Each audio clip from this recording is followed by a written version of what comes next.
We've got a very, very special guest on the podcast today, and he is one of my good friends. I want to start this off with just a brief introduction of how we actually met. So I started my content journey October 2023. I posted for about 6 months, 8 months. I'm getting zero love. I'm going back and forth like, do I even want to keep doing this? Is it ever going to work out? But I kept my head down and I kept going. Study abroad finished, and I head into the summer, which is my internship. And I'm like, I really think I can take advantage of this. I start posting a lot of stuff around my internship, and boom, 3.5 million views. Boom, 1.2 million. Boom, 800,000. And I'm fired up, and I'm getting followers. Like my follower counts around 8,000 middle of summer. And I'm like, God, I got to sustain this. And it's kind of a blessing in disguise because you're sitting there and you're getting all this love and traction. But at the same time, you're like, am I really able to keep doing this? Like, how do I keep this up? And so it got to a point where the love and the hype fell down a little bit, and I get into this kind of lull period. And I'm sitting there like, man, I gotta start connecting with people. I gotta start learning. And there's this one person that always pops up on my feed, and he's doing these crazy things. He's traveling across the country, filming for these baseball teams, filming at these showcases. And I'm like, I know this kid. Like, I think we played baseball together. We didn't play on the same team, but we played for the same program. And so I'm sitting in my room one night right before work, and I'm like, I'm just going to send him a DM. I sent him this long DM saying, I love your stuff. I would love to get 15 minutes of your time. Responds the next morning. We set up a call, and I'm on this call just picking his brain. And he's giving me a lot of good stuff. And I'm like, this kid's got it figured out. And that guy was Ryan Roehl, who we have on the podcast right now. And if you're still sitting here after the introduction saying, okay, why should I listen to this kid? Who is this? Well, let me tell you. Ryan is 20 years old. He's a former Division II athlete, played baseball. He dropped out of college. He has gone 8 months full time as a creative agency business owner. He travels around the world filming for brands and content creators. This past week, he was just in Paris. One of those content creators being Bryce Hall. He just had one of his highest earning months, which was $30,000, and has surpassed six figures in his first 8 months with this creative agency. That being said, Ryan, thank you so much for coming on this podcast. I am hyped, and this will be a fantastic conversation. Dude, I'm stoked. Ever since the first day that I met, I'd like to put it out there too.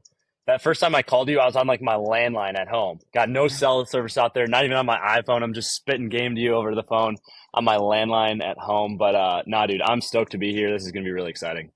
Yeah, this is awesome. And Ryan, right now, he's in Arizona. You're there for kind of a master. Do you want to just explain that? Yeah. So I came out to Arizona. Claude and Will, some of our other buddies are out here right now, but I came out here to go to an Andy Elliott mastermind. Had the opportunity to sit in the room with multi millionaires, people that are 100 times, 1,000 times ahead of me. There was even a billionaire in the room with us yesterday. So that's what I spent my last 2 days doing, and I got a lot of knowledge, a lot of value out of it.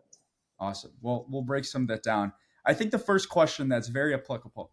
Everybody sees people these days on social media, and they're young kids. They drop out. They do whatever. They're hustling. They're making six figures. They have 10K months. But the $1 million question is like, what served as your inspiration? You are crazy if Yeah. you think you can do this at such a young age and drop out of school. Where was the inspiration, and where did that come from? No, that's a fantastic question. And there's a lot of routes that I could go down with this. So I'll hit on a few different things that really pushed me towards that decision. I would say, first and foremost, like growing up watching the YouTubers in my niche, the Peter McKinnons of the world that, are teaching people how to start their own photo and video businesses, teaching us how to do these things. And through finding that on YouTube was like one of my first inspirations ever, probably in middle school. And then coming up through high school and taking the digital media classes at my school and learning the ropes of it and just kind of falling in love with the creative process as a whole. It's always been something that I completely enjoy. I just get in the flow so easily with it. When it comes to leaving school, like honestly, my main inspiration was just the people that I was around that I didn't really want to be like. Um, and I don't mean to, shine a bad light on anybody that I was around, but I just always kind of felt deep down that I was a little different than the Yeah. kids I was at college with, like the typical college kid. And this is a totally normal life too. Like I've lived this at times too, but you just don't have a lot of drive. You don't have these big goals that you want to go and hit. And to be flat out, like you're just not a very hardworking person at the end of the day, and you're kind of just there to party and hang out or whatever. But come like the end of my freshman year going into the sophomore year and then my entire sophomore year, like I just had this like burning desire to just like be different than these people and like go out and do something big with my passion of in the creative process. Like Yeah. it was just a burning desire. And that was honestly my main inspiration. Obviously I listened to the guys like the Hermosis of the world that, you know, talk in the business space, and that fired me up a lot too. But it was just something inside of me, man, that I was like, dude, like I don't want to go down the path of everybody else. Yeah. So burning desire, I love that term. And I know when we were at your house for the mastermind after that Bucks game, I picked up the book Think and Grow Rich. Have you read that book yet or no? I have not. I think I started it, but I never made it through. Okay, one of the main themes of Think and Grow Rich is you have to have a burning desire. It's verbatim, burning desire. And I think a lot of people struggle with that because at a young age, you're sitting there, and I've done the same thing. I'm like, dude, how am I supposed to find a purpose when I'm 19 years old, when I'm 20 years old, 21 years old? I have no clue what I need to do for the rest of my life. And so when you say the term burning desire, do you think it was like artificially made, or did it just come free flowing? Like, did you spend a lot of times trying to figure out what you need to do? No, honestly, like it came naturally to me at some point in time. I remember, so let me get some backstory on this too. So I worked for my school's creative department. I was always at the hockey games, the basketball games, all the sporting events. And I was also doing my own stuff on the side, trying to hustle people. So um, I remember like on the weekends at school, like I would be in my dorm room on a Friday night till 12 a.m., 1 a.m., like finishing edits for this hockey team or for whatever sporting event that I was at. And it didn't really even cross my mind to like want to go out sometimes. And I missed out on a lot of team activities during that. Like obviously you're a college baseball player, like everyone's going out and they're partying, you know, it's Friday night, like let's go to the bar, guys, whatever. But I'm like, dude, like I have work to do. Like I got to get this done because like I'm on a deadline, stuff like that. And I think over time, I fell in love more with getting hard work done than I did, you know, going out and trying to, you know, go party and drink and stuff like that. And I think over time just fired me up to the point where I was like, dude, like, why would I even want to go waste my time doing that? I enjoy doing this stuff way more, and it feels more fulfilling to me than going out and getting drunk on a Friday night. So I would say that that burning desire just kind of slowly built up naturally inside of me based on what I was doing. Did that ruin friendships? It did. Yeah. Like Yeah. I would get a lot of slack at times, especially my sophomore year when I would always be upstairs working on stuff. Like I'm creating content for my page. I'm hammering out all these edits for random people or for the school or whatever it is. And I would miss out on a lot of stuff. And then it's always like, oh, Roehl's upstairs working again, you know? But like that's just the kind of stuff that you have to go through at some point in time. And if you're really, really passionate about it and you really truly do have that burning desire, like that stuff just fires you up even more. Absolutely. So something that people that listen to this podcast and follow me on my personal brand know I am a huge advocate for self-reflection and self-analysis. And I spent a ton of time this New Year's just trying to figure out all my blind spots, and I identified all these blind spots, and I crafted systems to put in my life to better that. One of the systems, and I have this written on sticky notes, laminated papers: no more wasted days. I'm done freaking wasting days. And what that comes from, wasting days, is a lot of the time you go out, you party, you drink, you have a very fun day, and then you are hungover the following day. And so this past week was welcome week. It's the first week of school. Welcome week, what welcome week is you go out every single night. There's a move every single night, and everybody's doing it. I did not. I went out one time the entire welcome week, and that was to a pregame party upstairs. I had one glass of wine the entire week because I'm freaking done wasting days. And in my mind, I get people coming up to me saying, Anthony, you're 21. Anthony, you're going to regret this. You only have one life to do this. Why are you doing this? But it's not worth it to me anymore. And so my question for you, it sounds like you've experienced similar things when you're working and it's sophomore year, whatever. Is there any part of you right now that like wishes you'd enjoy the college experience a little bit more? Absolutely not, man. Like I have literally no regrets on what I'm doing because at the time, yeah, it's hard to like say no. It's really hard to say no because obviously everybody wants to go hang out with their boys. Everybody wants to go out and have fun. Like that's what you're told to do. Like that is the norm. But I knew that what I was doing could turn into something much larger. And now fast forward literally a year and like it has turned into something much larger. And if I didn't spend those nights, you know, not going out, in my room, creating content for my own page, editing stuff for my clients, like I would have never probably gotten to the point where I would be confident enough to drop out of school, and B, to the point where I am right now. So it's like, yeah, it's really hard, but I don't regret any single choice that I've made up to this point because it was all worth it for me. Okay, so dropping out of school, dude. I Yeah. That is the definition of burning the boats. I'm curious, like what pushes you to a breaking point that you are saying I'm done with school. Yeah. There's no merit in doing this anymore. Yeah. So this is actually a funny story. I'm not going to mention any names during this, but somebody that I knew at school one time, I was telling them about what I wanted to do. And I always was very vocal. I was like, guys, like, I think I want to leave school. Like, I want to do this. I want to do that. Like, I'm always dreaming big, and I'm speaking this out loud to a lot of people that I know. Right. And I remember this one night in particular, this one Yeah. very particular night. Yeah. I'm telling somebody about my idea. I'm like, dude, I'm going to, go on. I'm going to create content for these local businesses. I'm going to do this. I'm going to do that. And he's like, well, how much are you going to charge for that? And I was like, oh, I'm going to charge him X amount, whatever it was at the time that I came up with.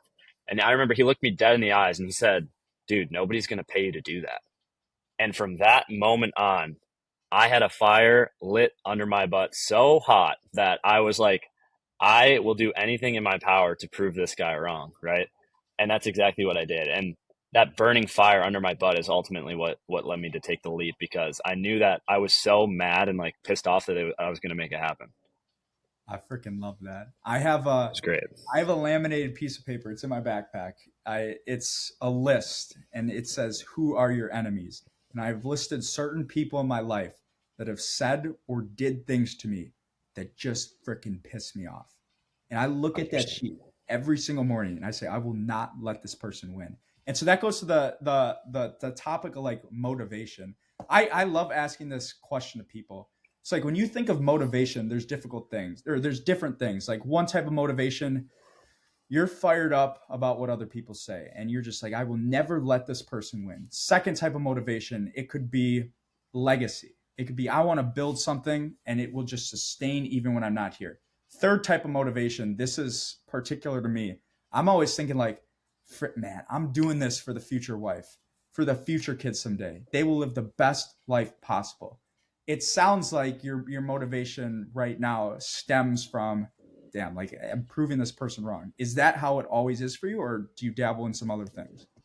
It's definitely not always that. That definitely is one of the main driving factors. I love proving people wrong, especially when people tell me I can't do something within this business. But another main driving factor for me is definitely thinking, 5, 10 years down the road, like how can I create a financial fence around my future family and provide, steady life for everybody that I know. Yeah. I'm huge on giving back to the people that support me. Like, if you are really close to me, like, that like I'm in it for both of us. It's not just for me. Like, if I can do something that I love and not only provide for myself and my future family, but the people that are closest around me, like, then that's just a win for me. And that fires me up every single day. Cause, if I can, I know like sometimes like I'll just lock myself away for a really long time to just hammer stuff out. And even people that are close to me, I'm like, hey man, like I can't hang out tonight or whatever it is. But I'm like, dude, like I promise you that in a few years, like it'll all be worth it for not only myself, but for you as well. So that's another main driving factor for me. Okay, so that gives me goosebumps. I can also relate to that big time. Something that I've dealt with though. I think the difference from a true friend and someone that's not a true friend is accepting that and still like not talking shit behind your back and going with that. So I've got to think you've had people in your life, maybe friends, maybe it's family, that you thought they were there, they had your back no matter what. And you say stuff like that, but they don't really support you. Like, do you deal with that a lot? Yeah, I mean, honestly, man, I've cut a lot of people out of my life, and I don't really like talk to that many people anymore about what I'm doing. To be real with you, I'm really close with my immediate family, and then to be honest, like obviously I've got you, I've got Will, I've got Claude, but I have like one other like really really close friend by my side, and I try and keep my circle as tight as possible just to eliminate any of those negative distractions. So it's Yeah. like I don't really run into that a whole lot simply because I just try and keep my circle as tight as I can, and I really only open it up to other people that are really like minded and share what I'm doing towards that. And when I do interact with the people that aren't necessarily super supportive of me, I just kind of brush off the topic of whatever I'm doing and focus it on other things, so I don't have to go through that, if that makes sense. Yeah, no, that totally makes sense. And you're flying out one of your friends to it's Miami, right? A little trip. Yeah, we went to Miami. Yeah, we went to Miami at the end of December. I surprised him with a That's fully paid for trip to Miami. He had barely traveled before, and I was like, dude, like he knew we were going on a trip. He didn't know where we were going though. And I showed up to his house at midnight. And I said, bro, we got a flight in 5 hours. And those were the best 3 days ever, just to be able to spend time with, one of my best friends, if not well, really my best friend, and give back to him in that way. It's just super yeah. special to me. Dude, that's fire. All right, staying on the topic of college, I'm curious because a lot of people say that. I mean, I've got to think a lot of this comes from like gurus too. Like, there's people online that say you don't need college. You can learn everything outside of college. College is a waste of time. Don't do this. Don't do this. Do you think that college helped you at all with getting started your business? It could be academics, it could be jobs, it could be relationships within college. Did it benefit you at all? Yes, because it showed me exactly what I don't want to do with my life. Okay, let's Um, everybody, everybody at school, we're all told you have to go to all the classes, you got to get good grades, you got to do X, Y, and Z to then go get your 9 to 5 paying job, right? The problem with that, in my eyes, is that a lot of people there don't even really know what they want to do yet, right? So I met so many people. I'm like, oh, like, what are you going to school for? It's like business. I'm like, okay, what do you want to do? I don't know. But it's all fun and games until you get out of school and like your student loans hit and you realize you actually have to like pay for that. Yeah. Um, so like going through college just made me realize it's like this stuff is just not truly valuable to me. Like I'd rather put my money and my time into things like I was at this weekend with this mastermind. Like was it expensive? Yes, but at the same time I got way more value out of the last 2 days of my life than I feel like I did the last 2 years of college. Okay. Right. And it's an interesting vibe at school because it's like people don't really know what they want to do, yet they're spending so much time and effort there and money. It's just crazy to me. But so you're saying there's not a single thing that you think college helped you with? I definitely think it helped me interact with a lot of people that I like interactions for sure. Like being able to communicate with different people, playing a team sport, like that definitely helped me build relationships and be able to go out into the real world and just talk to different people because obviously you meet all kinds of people at school and interact with them. So I would say on that side of things, it definitely helped. Classes wise, on the academic side, they're honestly like I don't even remember most of the classes I was in. I was in a lot of the general education classes before, Yeah. even when I dropped out. So I never really got into like the business side of stuff at school. So I didn't really find a whole lot of value at all. And to be honest, like I was ripping Chat GPT every day, bro. I didn't do any of my, I didn't do anything for school.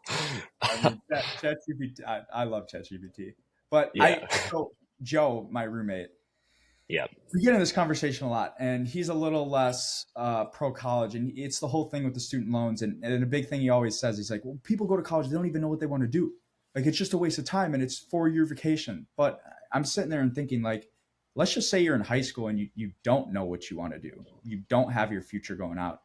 I think personally college has to be the best option. What else are you going to do? Go and work at Starbucks? I've learned so much from college and the relationships, the network at college, the network that college has provided me. I don't The ROI on it will be infinite, and the experience I've gained at WashU, it will be infinite, and it's completely changed me as a person. But for that sake, I'm very pro college. But if you're 17, 16 years old, you're graduating high school, you don't know what to do, but you're saying you don't want to go to college. What would you recommend someone does? for sure. 100%. So in that case, it really would depend on like the person. Like I always tell people, like take a step back and really ask yourself, like, what do you enjoy doing in life? Like, what is it that makes you happy? What is it that gets you in the flow state? Like maybe it's even just a hobby. Like what is it that you enjoy doing?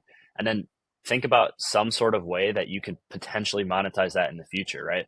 So like in my case, like being a creative, right? I love the photography side of things. I love the videography side of things. So like in my case, yeah, I could go to school in the future to A, go for like some sort of creative degree, or B, like go to business school and learn the back end of running a business or whatever that might look like. Yeah. Or you could just go out and try and do it and fail, because at the end of the day, like you're either going to fail and end up right back where you were, or you're going to go to school and then try and fail after college after you've already spent, however much it would cost you to go there. So, I mean, it is definitely a tough debate, but I mean, if you really have something that you're truly passionate about, that's like take a step back and think about like how could you potentially monetize that, and then head up YouTube University, dude. YouTube University, man. YouTube Figure is it out. You got to make it happen. I like that name. I was starting to say that. YouTube University. Yeah. All right, that's fire. So I think also one of the things with like starting a business, I've started multiple businesses. I would say, I mean, this podcast is going to be a business. Content is a business. I'd say I'm probably on that's 4 and 5. But when you're young, you're just like, bro, how the fuck do I start one? Like it's like almost this paralysis that comes over you. So Hmm. I'm curious. I mean, young Ryan, how Yeah. did you get started? How did you get your first client? What did that look like? Yeah. So I'll kind of go back to like when like the first time I started a business. So that was my senior year of high school. If you guys have been following me for a long time, you'll remember the name On Base Edits. This I was do like the remember. OG, Yeah. yeah, OG Ryan Rail Media. So at the time, I was really into graphic design, and I was getting recruited to play college baseball. And at the time, I really enjoyed making commitment edits, which are graphics for kids that are committing to different schools. So I started making them for myself. Like every school I was talking to, every school I wasn't talking to, even I'm like making myself graphics. Like I'm putting myself like Ryan Real committed, like University of Tennessee, even though I have no shot of playing there. But it's like it was just really enjoyable to me, and I started showing some of my buddies that I played with and stuff, and they all really enjoyed it too. So I was like, you know what, like let's fire this thing up, let's get it rolling. So I started my Instagram account called On Base Edits, which is actually still the same account I run now. I just completely rebranded it. You can actually scroll all the way down to the bottom of my page, and you can still see my graphics that are up there. But I remember like I would just start DMing a bunch of kids in my area, and from BRX Performance too. If you remember that, that's a baseball specific gym in Milwaukee that I worked out at. So I had a lot of buddies there. Just DMing everybody I know. I'm like, yo, if you want a commitment at it, like $20, whatever. And before you knew it, like I'm getting hit up on the daily for like these graphics, Really? and I'm making like a couple $100 every month as a senior in high school, just hustling kids for these graphics. And after a month or two of making these, the gym BRX Performance, one of their marketing guys came up to me and they're like, "Hey man, like we saw you're making this stuff. Like we're looking for some help with our social media." And that's how I kind of got behind a camera for the first time. Was Really? because of that opportunity. And then fast forward about a month or two, I tore my UCL. I had Tommy John surgery my senior year, so I couldn't pitch. And then that following spring is when I decided to go all in on the camera side of stuff. And from the people that I met from making graphics and working at the gym, that's when the current business that I have now, I would say, kind of got its kickstart, is because I wasn't playing and I was just going around hustling all these kids for photos and videos, Yeah. and I just fell in love with it, and the hustle began. Okay, so first of all, one of the things I'm a firm believer at this, and I'm curious if you believe in this too, but like the term that everything happens for a reason. So Ryan Roll Media does not exist if you don't tear your arm, right? Yeah, it doesn't. I really Think of don't believe that it exists. It is so crazy because I remember, I'll share this story. Like, I remember the day that I found out that I actually tore it, because I went in for my MRI, came home, like a couple days later, my mom sits me down and she's like, they called back and it's completely torn. And I'm just crushed, obviously, okay. like completely crushed. Like, my senior year of baseball, gone. Like, college, I don't know what's going to happen with it. I'm already committed at this time, thankfully, but I'm like, I have no idea what's going to happen. But I remember my mom telling me, she sat me down, she goes, Ryan, you don't know why this is happening right now, but I guarantee you that in 2 or 3 years, it will be so clear. She said, everything really does happen for a reason. And that has stuck with me to this day. And now looking back on that, it just like, it gives me chills thinking about it, because it literally, without that surgery, without that injury, that terrible experience, like literally probably the worst I've ever felt, like something great was born. And like without that, I'm not sitting on this podcast today. It's just crazy to me. Dude, that's freaking crazy. You tell that story, I get goosebumps. I've had multiple things like that in my life. One of my favorite ones is my friend, one of my best friends. We studied abroad together. He was dead set on after high school, like he was big into hockey, and he's like, I'm gonna go play juniors. And so juniors, it's not college. You have to go play in this league for a couple years and then get recruited. And then his senior year, he just busts his knee, tears it completely up. And because of that, he's like, okay, well, I'm probably not going to play college hockey. That led him to WashU. He comes to our school, best friends. And I'm sure he's gained a lot from that. Another story, another kid that studied abroad. This one is insane. We signed up for study abroad, and he signed up for Amsterdam. And so it comes out, he gets accepted into the school. All he had to do is go into his computer and click accept, and he's enrolled in this program. Something happened where he didn't do that. And so the deadline passed, and now he can't go to Amsterdam. That led him to Dublin, where he met me, our other friend, some of his best friends in the entire world. And that relationship has built us up so much. Like crazy things like that. Everything truly does happen for a reason. And even if you don't see it, I think the most important thing, mindset is the most important thing.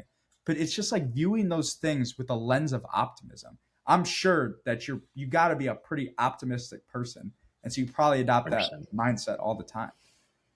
Yeah, 1000%. It's like a lot of the stuff I've learned that you can't really control what's out of your hands at this point. So it's like when stuff does go wrong, whether that's in my personal life, in my business, like I really take that to heart. Like, hey man, like there's something like this is happening for some sort of reason. Like you don't know what it is, but like it'll all work out in the long run. And I could have the worst day of all time now. And I think that just helps me live life with and be so much more happy because it's like I'm not always worried about what's going wrong anymore because I'm like, whatever's meant to happen will happen and it'll work out in the long run. So, I think another thing that I also try to do, and I know you're trying to get a little bit more on the religious side of things, right?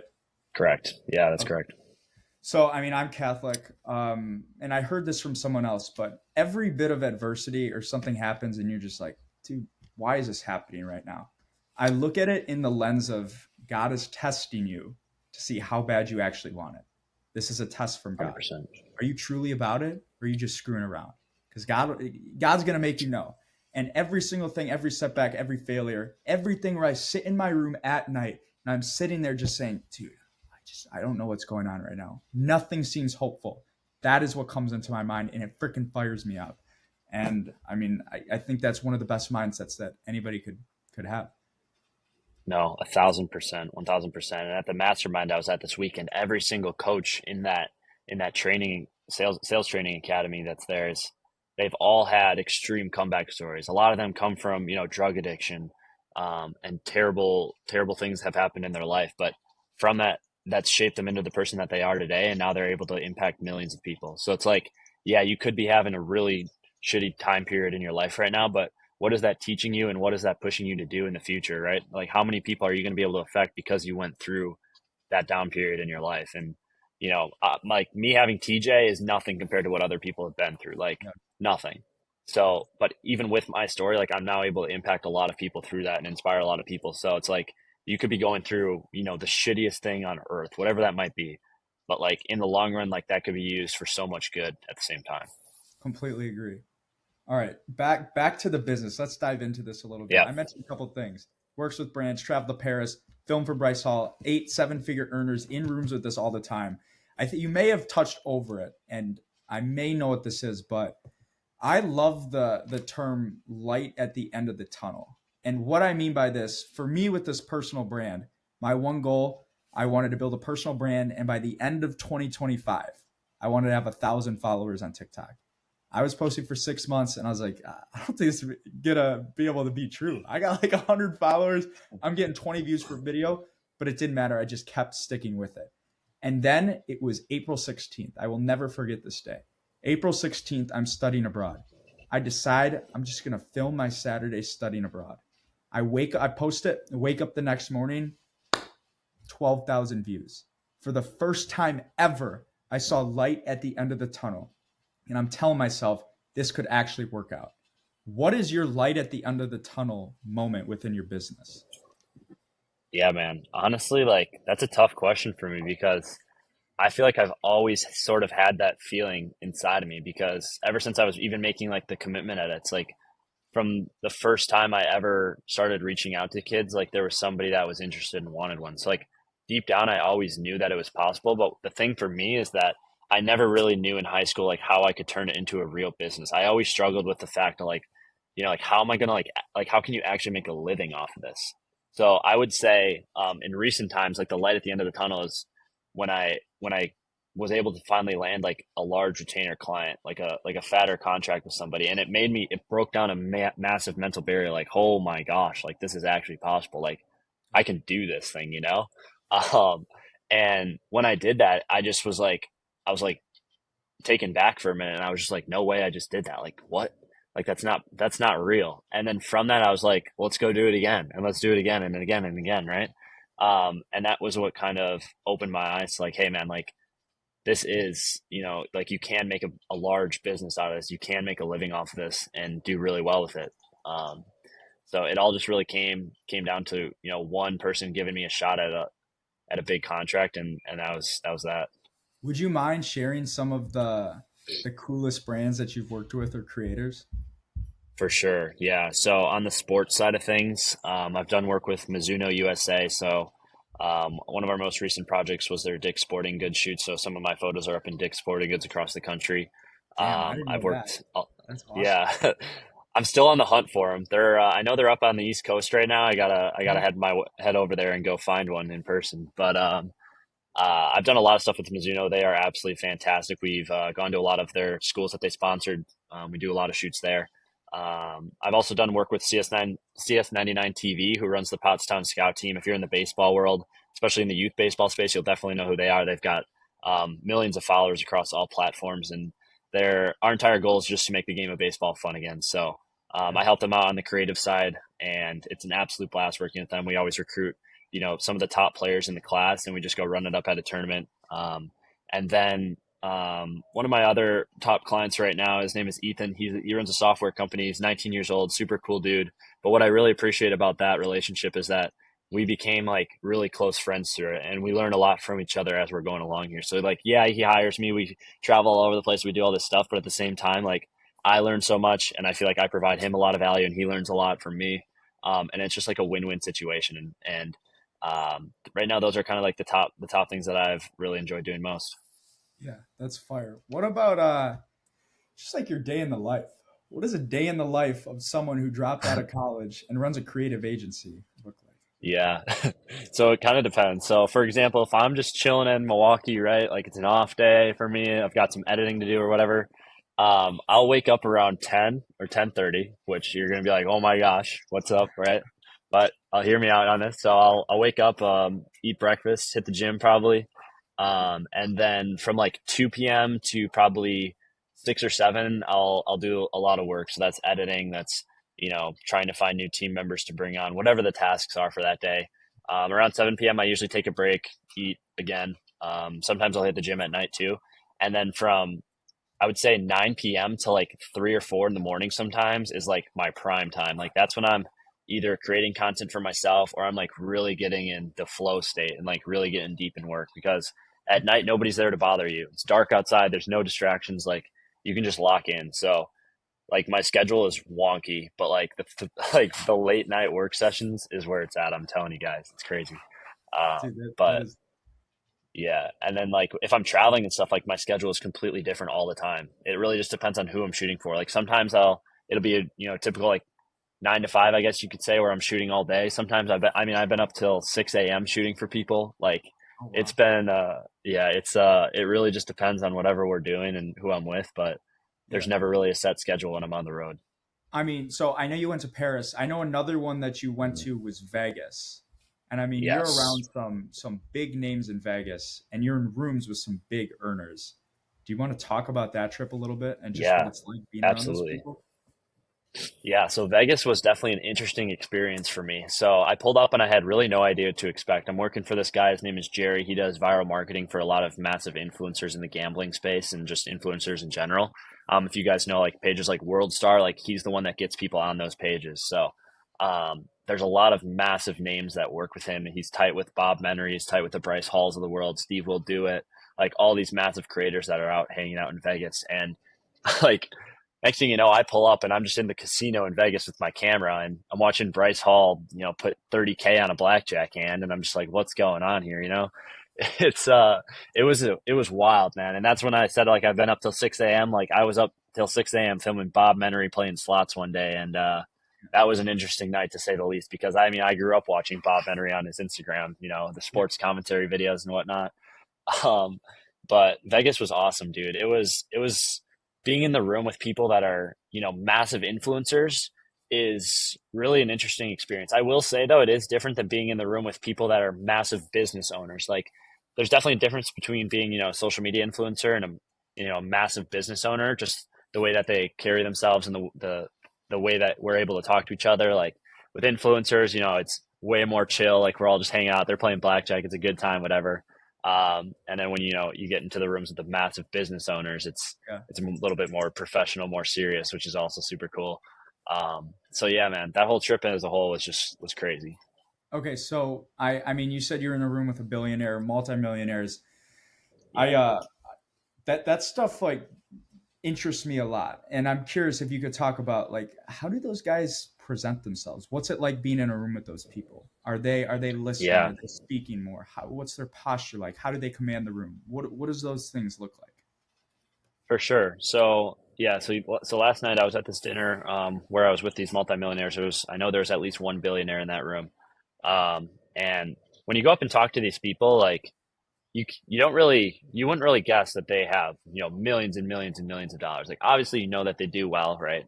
You can tell by the way they dress, the way that they, carry themselves, whatever that is, but they're just normal people at heart. Like I think people lose perspective that people can make billions of dollars or whatever it is, but they're still a human, at heart. Like they're still just a normal person in, deep down. So when you're talking to these people, like I just treat it as if I have already known them for a long time. Like now that doesn't mean I'm like unprofessional with them and stuff like that, but like I just talk how I normally would to, I'm talking to you right now. And I feel like they can appreciate that and take that for what it is. But um, they're just it is interesting though because you know that they have so much motion, they've got so much stuff going on for them, but it's like they do they're just normal people. Like that's the best way I can describe it. They're just normal people at the end of the day that, if you have value to provide to them, they're going to appreciate that and likewise they're going to give something back to you. So it's really really great to interact with those kind of people. So with those types of people, I mean, you go up and you talk to them. Do they like make you prove yourself? Are they a little bit cold, or are they more open and willing to give insight and value to you right away? As someone that's 20 years old, younger, obviously is not making millions of dollars yet, but what does that dynamic look like? Yeah, for sure. So it really does depend on the person, I would say. For the majority, I would say they're really open to talking to you and providing some sort of value. And it usually how the conversation goes is I'll go up, I'll be like, hey, like, what's your name? Blah, blah. We'll introduce. And I'm like, oh, what do you do? They'll tell me what I do or what they do. And then they'll ask me what I do. And I'll explain a little bit about what I do. And usually when I tell people what I do, they're like, oh, like I could use some of that. So I provide some value to them. I'm like, I ask them questions about, what they do, what they're doing right now on their social pages, what are they doing to grow their personal brand? And I give them insight into what I would do if I was them to kickstart that today. And I think that if you're young and you can walk into rooms like that and provide some sort of value to these big heavy hitters, like they will really appreciate and value that and then be more willing to talk to you. Whereas if I just go up to somebody that, makes 10 million bucks a year and I'm just like, hey man, I'm Ryan, and just like don't provide anything to the conversation or don't provide Yeah. anything to them that could possibly benefit them, that's kind of a turn off, I would say. And it's just kind of a waste of time for everybody involved. So like if you are finding yourself in these rooms, like just having some sort of value to provide to those people and genuine insight into how they could possibly do something better in whatever field you're in is definitely super valuable. Yeah, that makes sense. What's it like filming for a Bob Menery or a Bryce Hall? Yeah, that's If interesting. you want to talk about it, you don't have to, but Yeah, I mean, I'll just keep it a little brief, but it's definitely fun because these people over social, right? They yeah, have the largest personal brands of all time. Like everybody knows who Bryce Hall is, everybody knows who Bob is. So like being able to be there in person with them and interact with them, it's like it's kind of surreal at first, but at the same time, like they're just normal people, right? That they're just really funny. People enjoy watching them, but it's a good time because like I said, like you already know their personality, so it's like you can kind of play along with it when you're there, and it's obviously super cool to film too because like that this content's going to get pumped out to millions yeah, of people, and it's yeah. it's just it's a wild experience for sure. Bro, it's got to be hype being in a casino. It is Like I, hype. I don't know if those guys won when you were there, but they probably get pretty rowdy and fired up after. Yeah, I mean Bob played slots till 6 a.m. that morning, and he lost all of his money, and then we left. But I think he Anyway, stayed till 11 a.m. though, and he won it back, so it was a win. all right, bad. All right. Anyway, about the business. Yeah. We talked about some stuff and some of the challenges you're going through right now. Mhm. Like, what are the big challenges growing a six-figure company? Yeah, man. The hardest part is definitely like building a team and having systems in place to be able to handle a large workload. Because right now I'm pretty much capped out, I would say, when it comes to what I can do on my own. And Yeah, if I want to take it to the next level and I want to continue to grow, like I need to bring on team members. and like have faith in them and put my time and energy into training them to teach them what I do, how I do it, and also having the systems on the back end to like actually operate that efficiently, with different softwares and whatnot, and making sure everybody's able to communicate efficiently. And what I'm realizing is like, and I've heard Hermosi say this 100 times as well in the past, and I was like, like I just kind of brush it off. But he's like, whatever industry you're in, that's not what you're in, bro. Like, I started in the videography space, but now I'm like in the hiring and managing Yeah. business, right?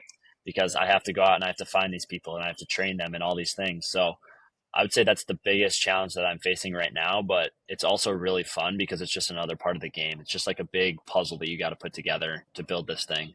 Yeah. And I enjoy every minute of it. Dude, I've got to feel like you're bringing all these people in. How are you learning how to do this, and how much are you investing into leadership? Because but you're Yeah. a CEO, bro, and you Yeah. have to create a culture, sustain that, and take your employees on this mission. What are you doing to improve that? Yeah, for sure. So I've put a lot of time and effort into actually buying different like courses and seminars that are on leadership, and specific, some courses are more specific to the actual video industry as well, like how to actually build out these systems and build out these teams in order to have them run effectively. But I mean, big thing is just one, YouTube University, like I said, like that's a big thing. Like, like how do I lead people, right? Like Yeah, watching and educating myself on how to do that. And then also asking the people that I've invested into that are way ahead of me in the same space, like how do they do it? How do they operate? And then taking that and applying it to myself and just going at it with an open mind and learning as I go and being open and honest with these people that, I'm talking to, like, hey man, like this is my first time hiring people. Like if you have any feedback, like don't be afraid to give that to me. Like feel free to hit me up anytime because like I'm trying to make it not only good for you, but for myself as well. Because like if this doesn't run efficiently, like then it's just going to be broken at the end of the day. yeah. So just being open and honest and learning as much as possible. I mean, it's got to be stressful, like bringing people on, because the whole way I think about it is like this is your baby, dude. You've been building this up since I mean you were a little kid, and now you're just welcoming these strangers into it, and you Yeah. have to put a lot of trust into people. It's a freaky thing, I'm sure. It is. It really is. It feels a little strange too because it's like I'm used to doing everything myself. And I always remember having people tell me like the hardest part of growing a business is letting go. And like sometimes I have to now let go of like different edits or whatever that I would usually be doing. And yeah, it buys me back a lot of time, but at the same time, it's like you don't really know all the time what you're going to get, especially when you're in the early stages of it. Because, like, if I haven't put the time that I know I need to into somebody, but I still need that work done, like sometimes it's just a risk that you have to take a little bit, and sometimes you got to learn the hard way as well. So, True. so yeah, Yeah. I mean, there's definitely power in learning the hard way. All for right, sure. on the onto the final part about this podcast. Couple questions. This is a little bit more on the personal side, personal development side, but we've talked about this a lot, and I deal with this all the time. And I know people that listen to this podcast, they're like us. They're obsessed with self growth, personal development. They have these huge goals and vision, and they're striving every single day to get there. But part of that is you wake up every single day and you work and you get it, and you work and you get it, and you work, but then with that comes this feeling of it's just like lack of fulfillment. And sometimes it Mhm. feels like you're doing everything for nothing and it's purposeless and it's emptiness. Do you struggle with that? And if so, how do you combat that?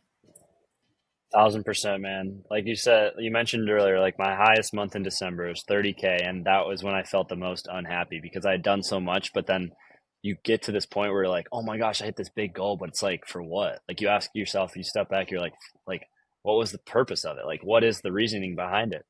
And I really have spent a lot of time the last few weeks thinking about that. And when you and Claude were at my house and we talked about, being able to serve others and whatnot, like I've completely shifted my mindset the last few weeks, and it's obviously still a work in progress, but like shifting your mindset to thinking, how is what I'm doing impacting other people's lives? That is what makes me fulfilled at the end of the day. And the last few weeks have been so much better because I'm constantly thinking to myself, like, hey, how is what I'm doing right now? How is all this work that I'm putting in like going to benefit them? And like I realized that I was doing a lot of stuff for me. Like, oh, I Right. want to make 30K in a month. I want to make 10K in a month. I want to do this. I want to do that. I want to get the apartment. I want to do this. But it's like you get all that stuff and then you're just like, there's nothing at the end of it. And we should have all known that this was coming because all the people that are way ahead of us talk about it all the time. They're like, don't chase the money, don't chase the things, don't do it for yourself. Like you have to be in it for the other people. And I had to learn that the hard way in December because I got the apartment. I hit this massive goal, right? But it was still just like so unfulfilling.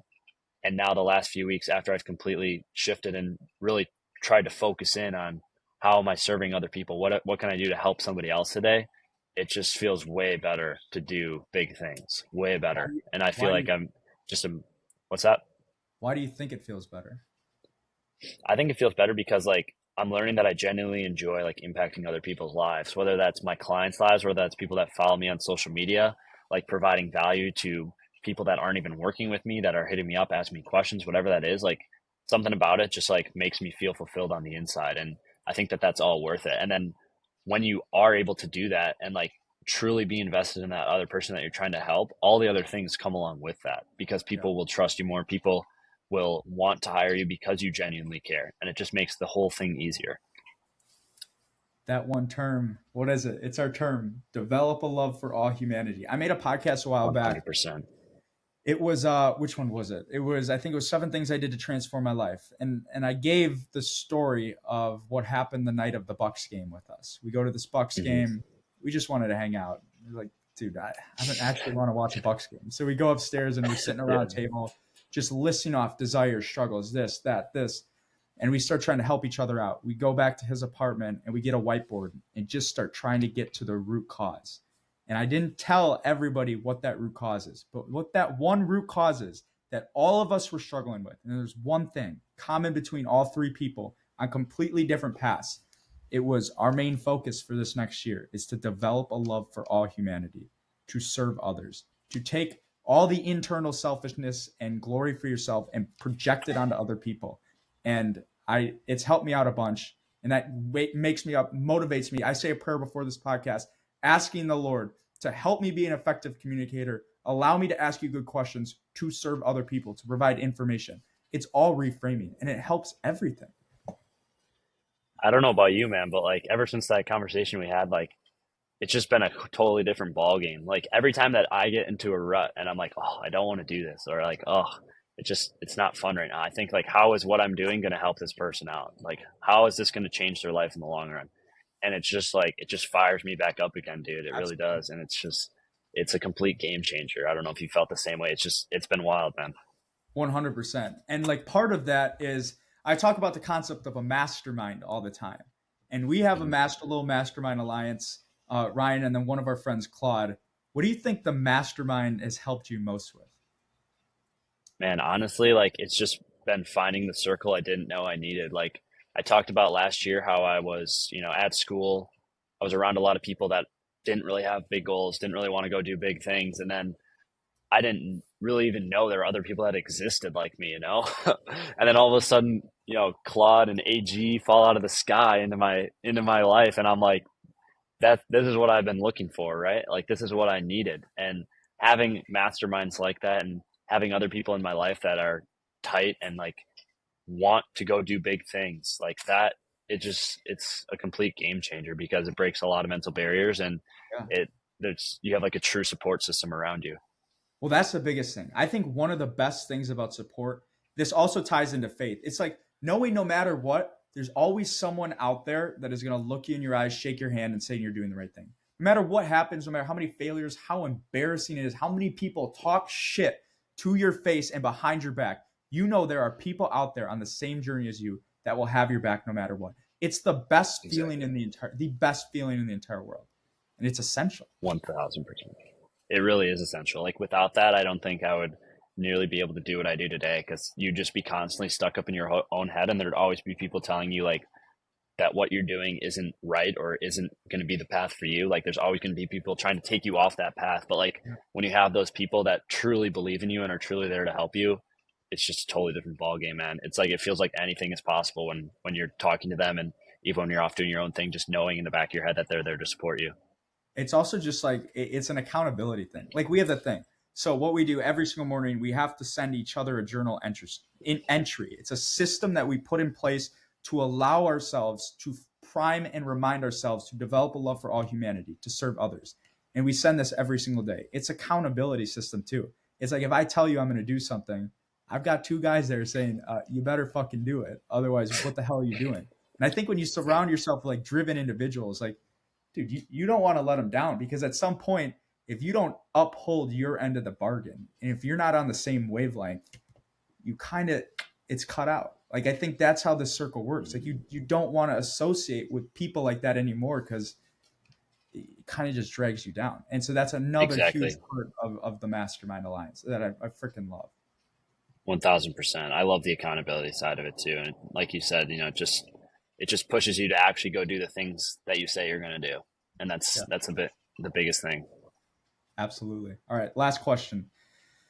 So, what do you say to the 17-year-old, the 18-year-old, the 19-year-old, the 20, the 21-year-old kid right now that is freaking sitting in their room every single night, twisting and turning, itching to post their first video on social media, itching to go out and start that business, itching to go talk to the girl of their dreams that they think is their wife, but there's just something in their mind that's pushing them back and saying, you know what? Instead of doing this, I think I should just conform. What is your advice to that person?